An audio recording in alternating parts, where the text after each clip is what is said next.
the storyteller who claimed he met the beings outside time. Grant Morrison, born January 31st, 1960 in Glasgow, Scotland, is unlike anyone else in our lineage.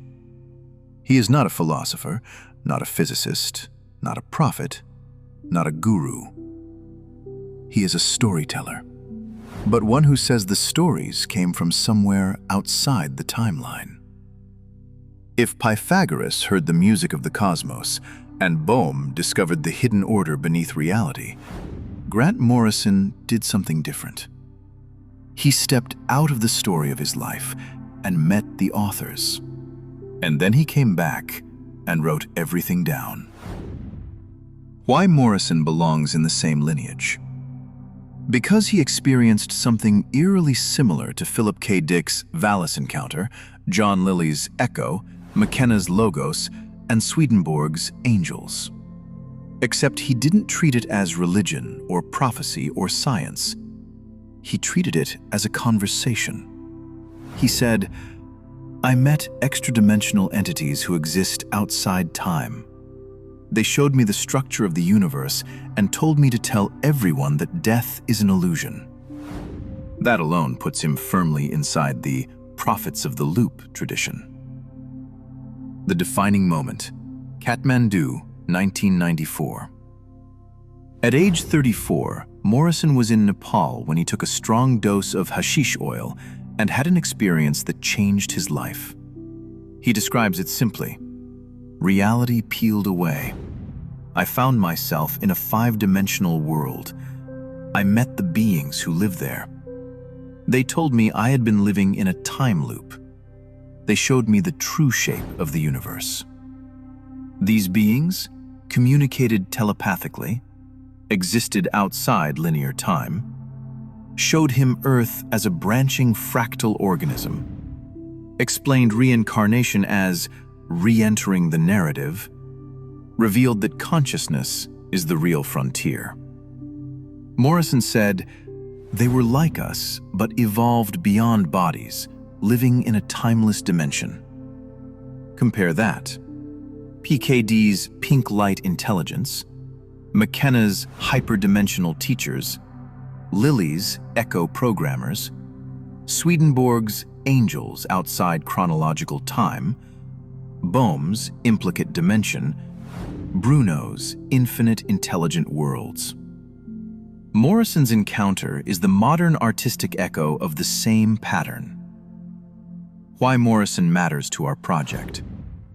He translates cosmic ideas into symbols, metaphors, myths, and stories that ordinary people can understand.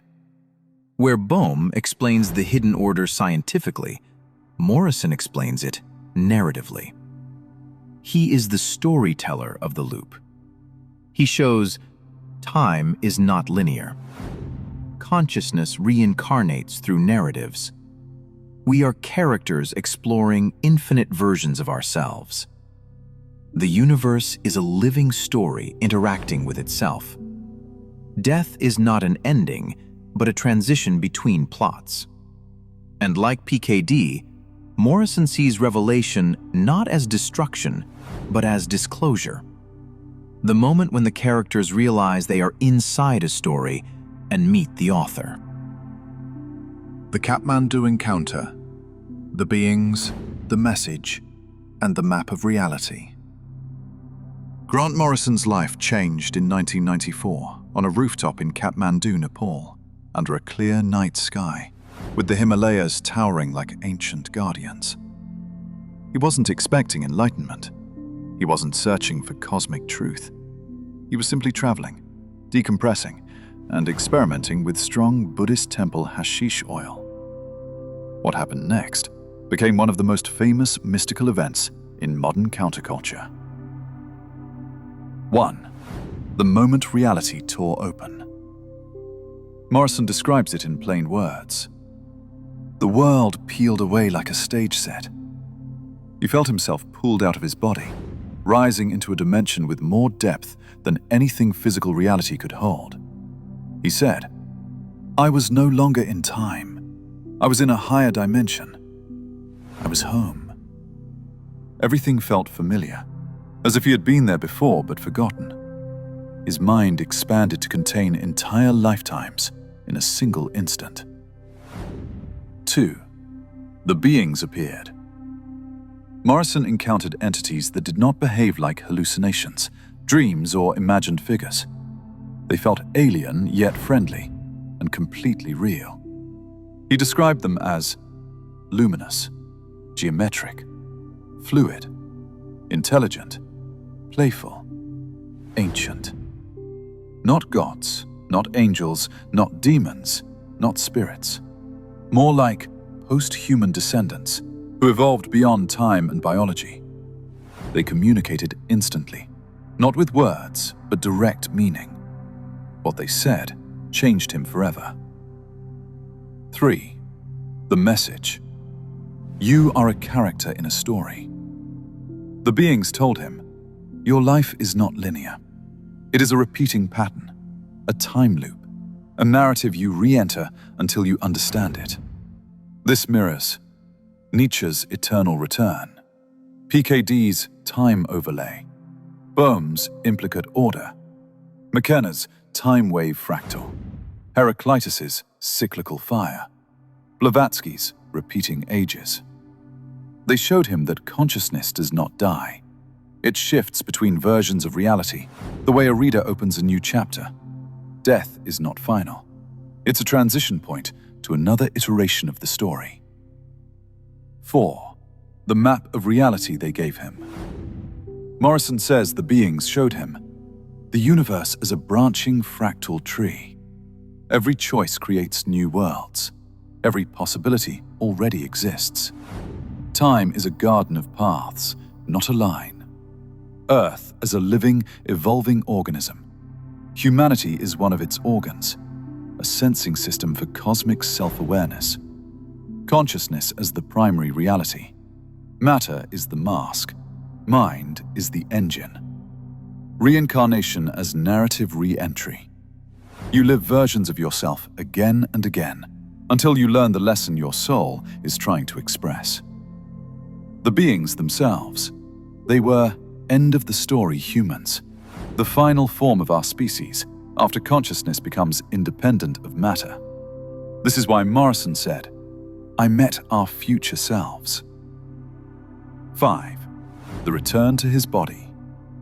The beings told him, go back, tell people what you saw, help them remember they are characters who can rewrite themselves. Then he was sent back, slammed into his physical form like a diver returning from a deep ocean. He woke up on the rooftop crying with joy, gasping, laughing, overwhelmed. For weeks afterward, he felt reborn, bursting with creativity and certainty that death was not real. This experience sparked the creation of his most famous works, where he hid the entire message in story form. How the Kathmandu encounter rewired his art, and how he hid the loop inside his stories. After the Kathmandu event, Grant Morrison did not return as the same man. Before 1994, he was a clever, successful comic writer. After 1994, he became something else. A messenger disguised as an artist. He didn't preach. He didn't form a religion. He didn't claim prophecy. Instead, he encoded the entire structure of his vision into stories, so that anyone reading them could feel the truth without needing to believe in it. He turned fiction into a transmission device. Let's break down how. 1. The explosion of creativity. After Kathmandu, Morrison said, it was like the top of my head came off and all the ideas were poured in.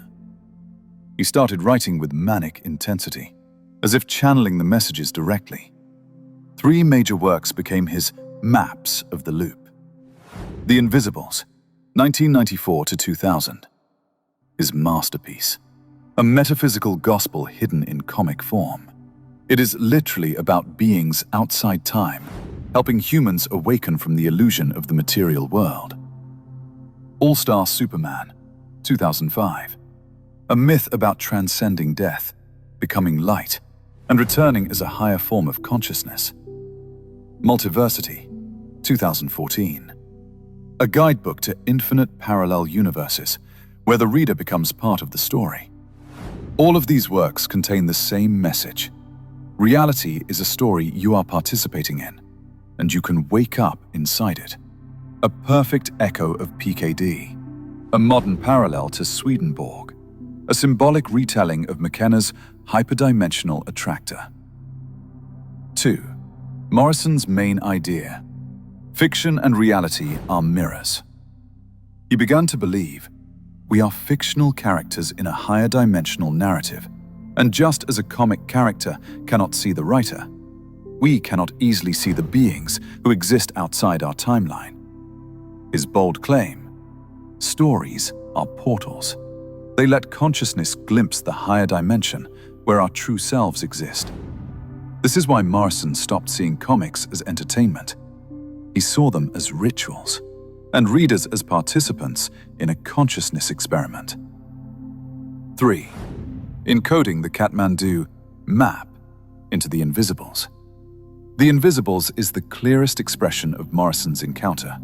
It contains time loops, parallel realities, the illusion of death, extra-dimensional beings, fractal universe structure, the Earth as an evolving organism, consciousness as primary, narrative reincarnation.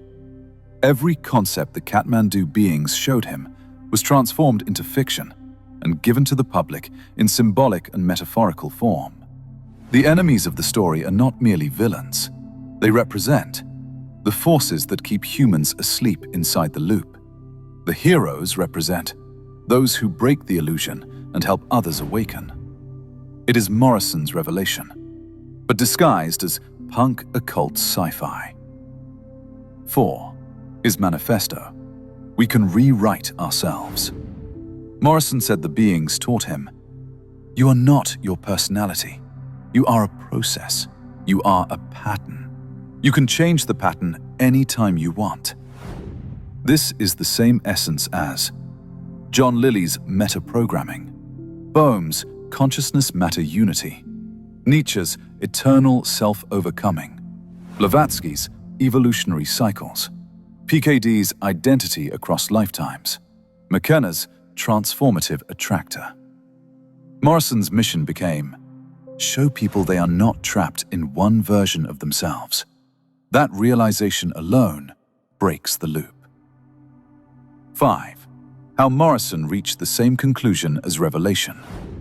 Revelation speaks of a hidden realm, a final unveiling, the dissolution of the old reality, the emergence of a new consciousness, a moment beyond time. Morrison reached the same point from an entirely different path. To him, the apocalypse is the moment the character realizes it is being written. Not destruction, not punishment, awakening. The same core message that flows through McKenna, PKD, Swedenborg, Bohm, Nietzsche, Pythagoras, all translated into the modern mythic form. The storyteller who showed us the shape of the loop. Grant Morrison is the final turning point in our lineage. Not because his encounter was the most dramatic or his philosophy the most complex, but because he did something unique. He turned the entire cosmic pattern into a language anyone can understand. Story. Where others spoke in equations, visions, or metaphysics, Morrison used narrative, symbolism, characters, and myth to reveal the same truth the lineage had been circling for 2,500 years. He didn't preach it. He didn't demand belief. He smuggled the unveiling inside imagination. This is his role. He translates the hidden world into human form. 1. What Morrison adds to the lineage. Each figure before him uncovered a piece. Pythagoras, the universe as harmony. Heraclitus, the eternal flux. Bruno, infinite worlds. Swedenborg, layered realms. Blavatsky, cosmic cycles. Nietzsche, eternal recurrence. PKD, overlapping timelines. Lily, metaprogramming. McKenna, the attractor at the end of history. Bohm, the hidden implicate order. Morrison is the storyteller who takes all these ideas and says, "This is the plot." He frames it simply. We are characters in a vast, multi-dimensional narrative, learning to become co-authors. That's the apocalypse. That's the unveiling. 2. Why Morrison's encounter matters. Morrison didn't claim a religion. He didn't form a belief system. He didn't call himself a prophet. He simply said, "I saw what we are, and what we are is bigger than we imagine." His experience confirmed what PKD hinted at, what McKenna speculated, what Bohm mathematically implied. Reality is layered. Consciousness transcends the body. Time is a branching structure. Death is not an end. Awakening is possible. His message: we are not trapped in one identity or one timeline. We can rewrite ourselves. This is liberation. This is revelation reframed. 3. The boldest idea Morrison leaves us with. Morrison says, if you act like a character in a story, the universe responds like an author. Meaning, when you become conscious of your own narrative, you step outside the loop and gain influence over your path. This idea ties every figure together. Self-knowledge, Heraclitus. Self-harmony, Pythagoras. Self-liberation, Bruno. Self-transformation, Nietzsche. Self-understanding, PKD. Self-programming, Lily. Self-evolution, McKenna. Self-unfolding, Bohm. And Morrison brings it all home. The universe is a story, awakening to its own storyteller. 4. The final connection to revelation. Revelation means unveiling, not the end of the world, the end of the illusion. The curtain falls, the stage is revealed. The actors realize they are more than roles, and the author steps forward. Morrison shows this in modern form. The apocalypse is not destruction. It is the moment the character realizes they are more than the character. This is the culmination of the lineage. This is the modern language of revelation. This is the loop trying to understand itself.